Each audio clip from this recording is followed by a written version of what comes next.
faithfully delivering value, interpreting great books from around the globe. Hello, this is Sally's Book Club. Today we're exploring the book Controlling Anger. Nearly everyone has experienced that feeling of being engulfed in rage. You feel like you're about to explode, but beyond anger, you can't do anything and don't want to do anything. Actually, anger doesn't just affect mood, it harms health, damages relationships in severe cases, and can even trigger a chain of destructive events. For instance, some people fly off the handle at the slightest thing, often snapping at family over trivial matters. Their presence makes family members walk on eggshells, ultimately leading to divorce.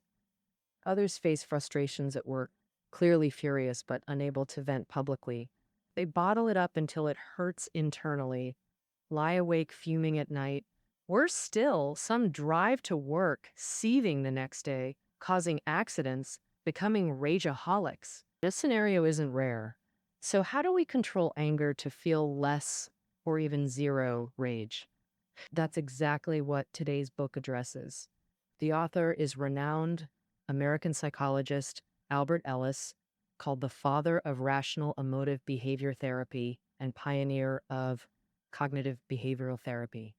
Some scholars consider Ellis the only psychologist since Freud to develop a complete psychotherapy framework. Born in Pittsburgh in 1913, as the eldest of three, Ellis grew up in a troubled family environment. His father traveled constantly for business, rarely showing care. His mother was emotionally distant, enjoying talking but never listening. And his parents' relationship was perpetually strained. When Ellis was 12, they divorced. This upbringing sparked Ellis's early fascination with human psychology.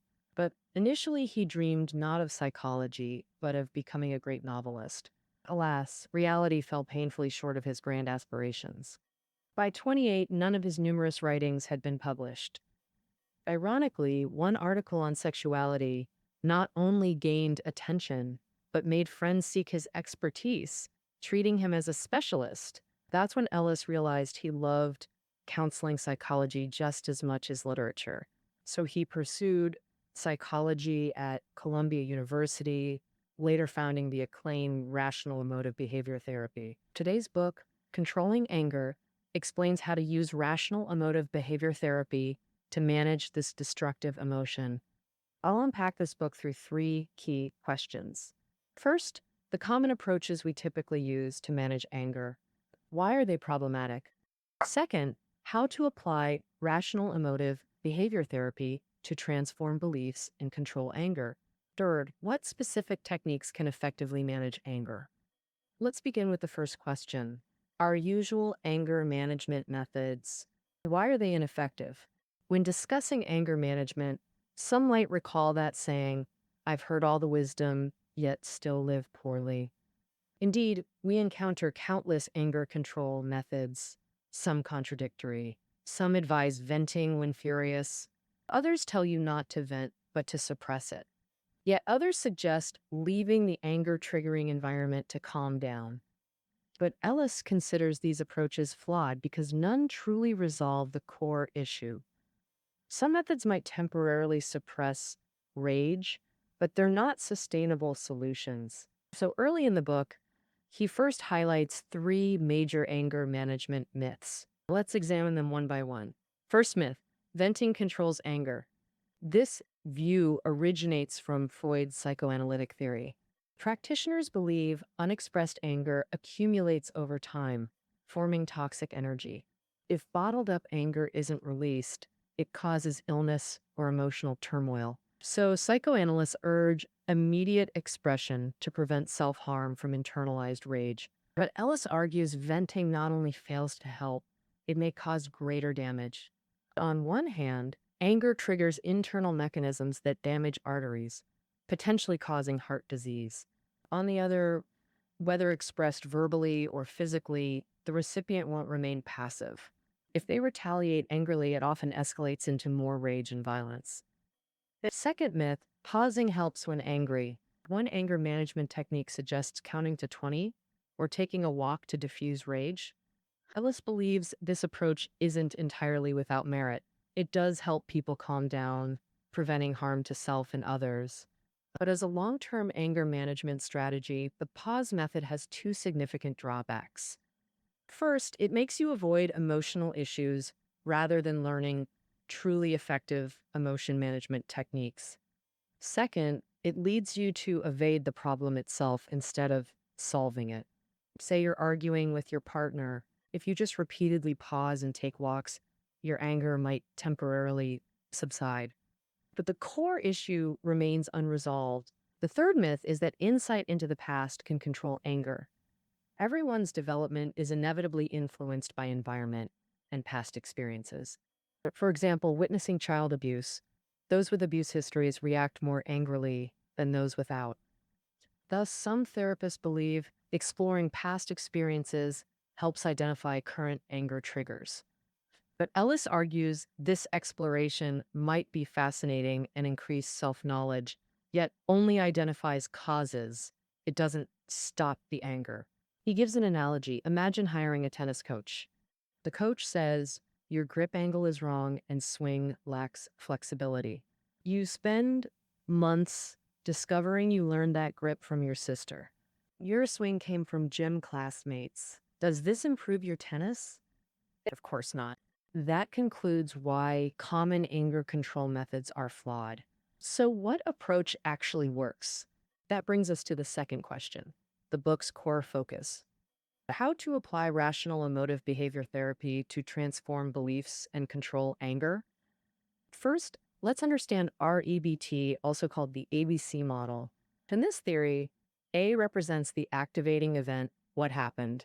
B stands for beliefs, how we interpret the event. C is the consequence, emotional reactions and resulting behaviors. I'll use an example from the book to illustrate the ABC model.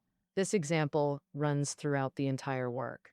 We'll revisit it several times later. Suppose you have a friend, let's call him Jack, who agreed to co-rent an apartment with you, splitting all expenses equally.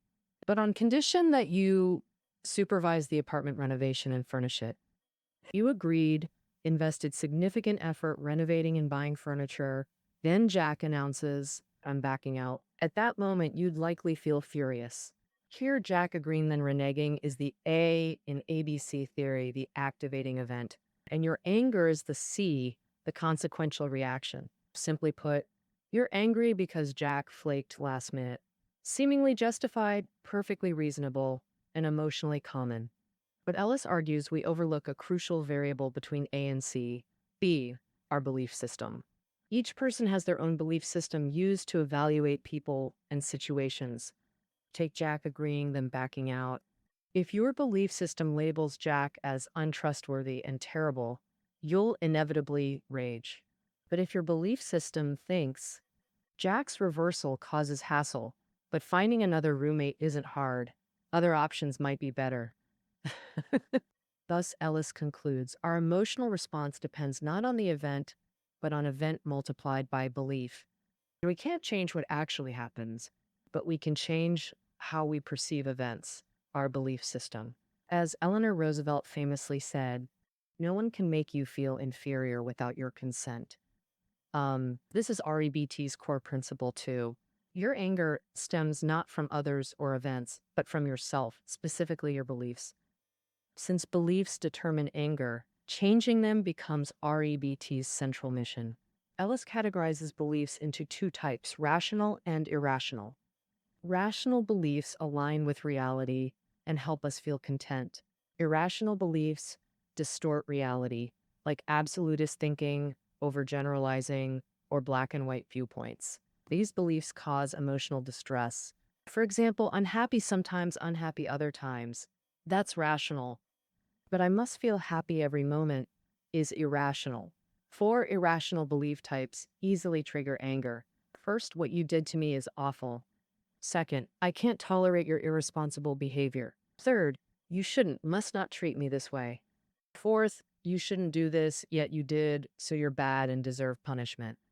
All four share the underlying belief that others must behave certain ways. Ellis argues these mean we expect others to fulfill all our expectations So when expectations aren't met, anger flares easily. Like Jack promising to co-rent then bailing on you. Believing Jack must keep promises or he's irresponsible makes you rage.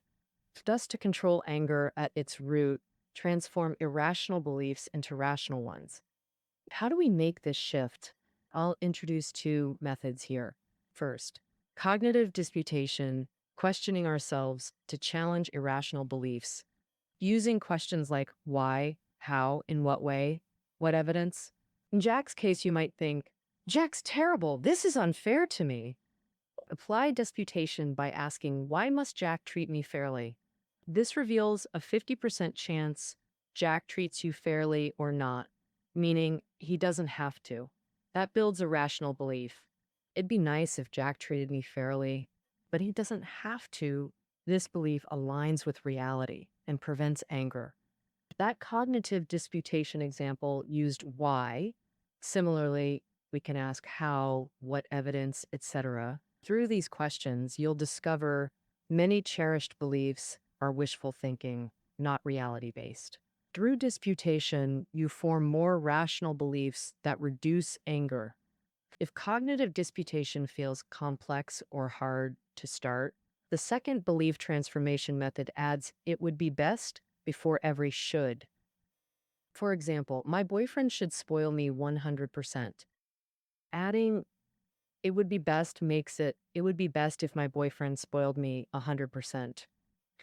Though just two words, this makes the belief more rational, turning must into reasonable expectation. If he doesn't fully spoil you, you'll find it understandable. He hasn't done wrong, so minor disappointments won't trigger rage. That concludes our second question. Rational emotive. REBT holds beliefs as the key factor determining anger. To adopt rational beliefs, primary methods are cognitive disputation and adding "it would be best" to must statements. Beyond rational beliefs, Ellis offers concrete anger control methods. In part 3, I'll share 4 practical, easy-to-use techniques. First method, unconditional self-acceptance. This means accepting your flaws, mistakes, and anger, essentially embracing every part of yourself. To practice this, listen to positive feedback, to build self-liking, and train to accept your imperfect, angry self. Remind yourself anger is normal. Everyone feels it, and it's manageable. After starting self-acceptance, maintain this mindset consistently. Ellis believed we sustain beliefs through constant repetition and self-reinforcement. For instance, believing cake is delicious, steak isn't. You reinforce it by thinking, cake is so much better during dessert. Over time, this becomes your firm conviction. Similarly, repeatedly reminding yourself, I'm angry, but it's okay, helps accept your angry self. Managing anger resembles flood control. Suppressing it makes us angry both at events and ourselves, intensifying the rage. But self-acceptance redirects focus to solutions rather than self-blame. Thus, accepting your angry self inherently helps control anger. Second method, rational emotive imagery. Visualize negative events that typically enrage you. Say you pulled an all-nighter on a proposal you're proud of. Next day, your boss reassigns it to a colleague, cutting you out completely. Immerse in this scenario, letting rage surface fully. Crucially, express anger only in imagination, not real action. After feeling the fury, retrace. Where did anger spike? Why? Apply cognitive disputation. Challenge irrational beliefs until rage dissolves. Persistent practice trains emotional control for real-life triggers. Third method, attack shame training.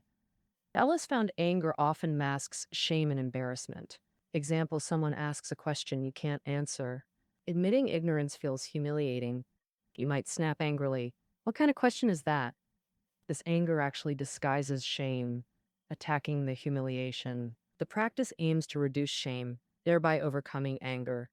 Concretely, deliberately do shame-inducing things to build resilience, like telling examples with dry humor, singing off key in public, or wearing bizarre outfits.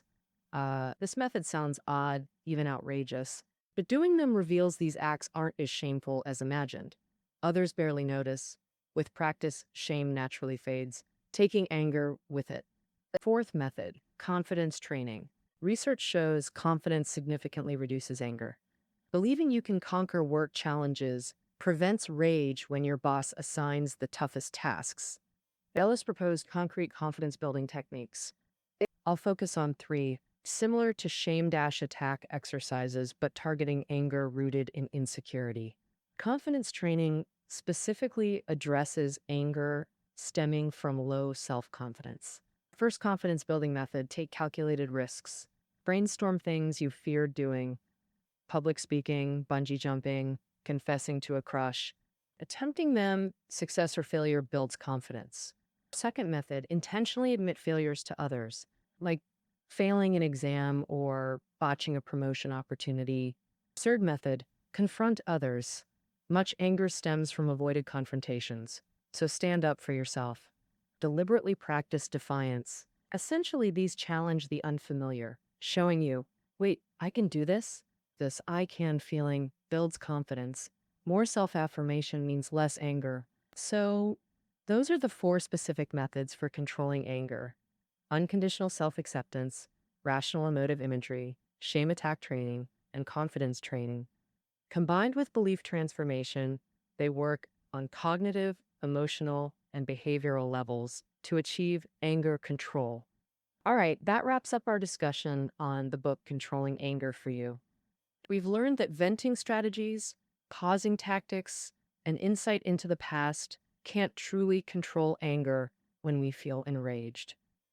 However, Ellis' rational emotive therapy argues that it's irrational beliefs that make us overwhelmingly angry. He introduced methods to change irrational beliefs, like cognitive disputation for thought level control, plus the four specific techniques: unconditional self acceptance, rational emotive imagery, shame attack training, and confidence training. Mm. So that's our interpretation of controlling anger. Reading notes are linked below the audio. See you tomorrow.